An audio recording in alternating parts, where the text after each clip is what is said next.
I'm going to be reading from my novel. It's called The Novel I Wrote 6 or 7 Years Before My Spiritual Awakening.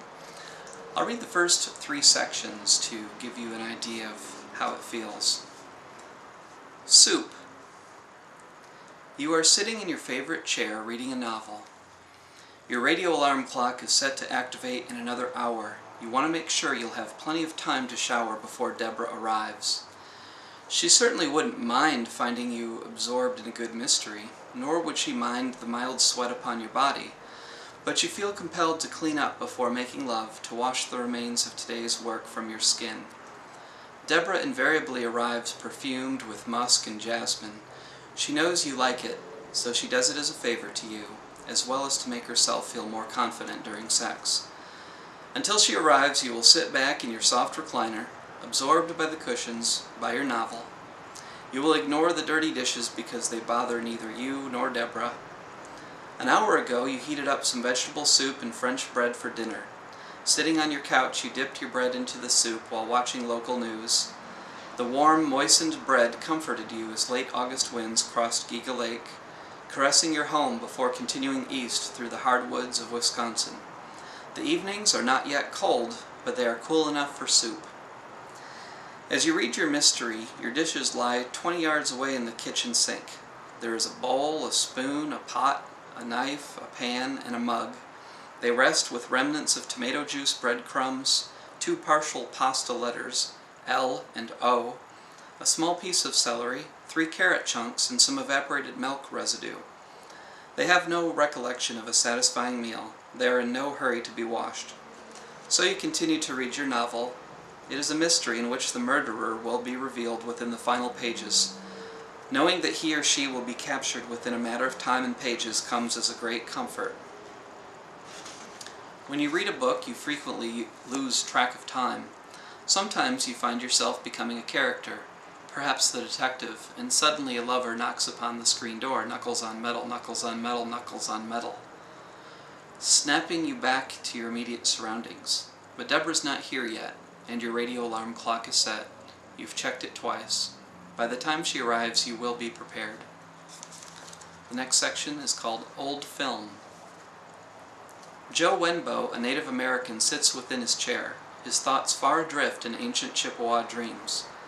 As if he has consumed Ashtamisk Wajashoke, a hallucinogenic mushroom, he no longer controls what he sees. He no longer feels connected to his home on Giga Lake. Joe Wenbo now has the Timberwolves to keep him company along the cool, rocky shores of Lake Superior. Joe's last conscious thought had to do with finding something else to watch on television. The show he's been viewing was uninteresting, so he raised his tired body from his chair and began walking toward the television. He wanted only to turn the channel, but now sits back down in his soft chair, listening to an old timber wolf. "Greetings, Joe Wenbo, we finally meet." "This lake is not Giga," Joe replies. "This must be Superior or Michigan. It's much too large to be my home." "This is the ocean, and its shores are your home," the old timber wolf says. "And the woods are your home, and the streams and small lakes are your home." Joe stands confused, looking out to the dark water. His once heavy heart feels weightless. His dream of Chippewa past has become real as his body rests in its chair. Upon the floor of his house on Giga Lake, in front of his bare feet, lies a colored hand-woven rug. It is orange, blue, and red. The living room walls are decorated with a charcoal drawing of a fawn, 2 black and white photographs, and an oval mirror with a copper rim. The pale yellow walls are dirty, with cobwebs clinging near the ceiling. But in the next room, his bedroom, the bed is made. The light blue blanket is smooth like a hidden pond. Joe Wenbo's television remains on Channel 3, emitting light in the form of a game show. There is no cable television near Giga Lake, so only 2 channels come in clearly, 3 and 9. Sometimes, if the sky is conducive, Channel 12 may be received, but for now it stays on Channel 3, and a woman answers correctly, naming the title of an old film starring Humphrey Bogart. The next section is Laugh Track. "Dinner?" asks Cheryl Hannon. "Give me another hour, honey," replies Mark, looking up at his wife, away from the computer. "I'm on a roll." "Okay, see you in an hour," says Cheryl as she closes the den door. She breathes easier in the hallway, relieved that Mark's mood seems positive. She walks into the kitchen, then stops, realizing it is too early to begin microwaving dinners, so she turns toward the living room, where she will attempt to enjoy Friday night television. There is no one else in the house except Mark. Back in the den, M.W. Hannon types in another chapter of his second novel, Murder Soda, a mystery that takes place in Minnesota. His first novel, a horror story inspired by Stephen King, also took place in Minnesota. He called it The Bruised Lake. 3 years ago, Mark and Cheryl moved to Giga Lake because it would be a quiet, inspirational place for Mark to write. It worked. He finished his first novel in less than 7 months.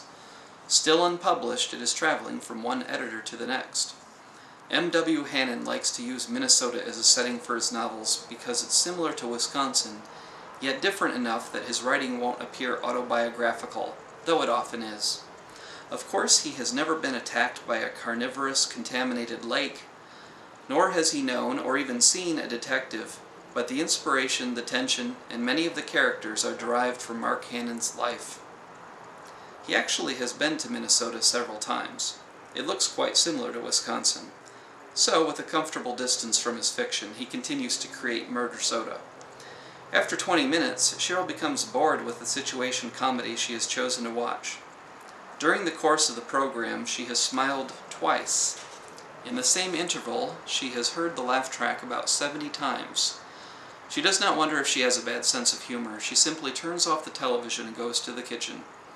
Cheryl removes 2 microwavable turkey and gravy dinners from the freezer. She decides that rice with broccoli and cheese would taste good with the turkey. So while the turkey is in the microwave, she uses the range to heat the rice dish. She does not think of herself as particularly adept at cooking. She simply does what needs to be done to prepare dinner. The book is the novel I wrote 6 or 7 years before my spiritual awakening. And if you'd like to check it out, it's available at UnificationDotCom. Thanks for your time.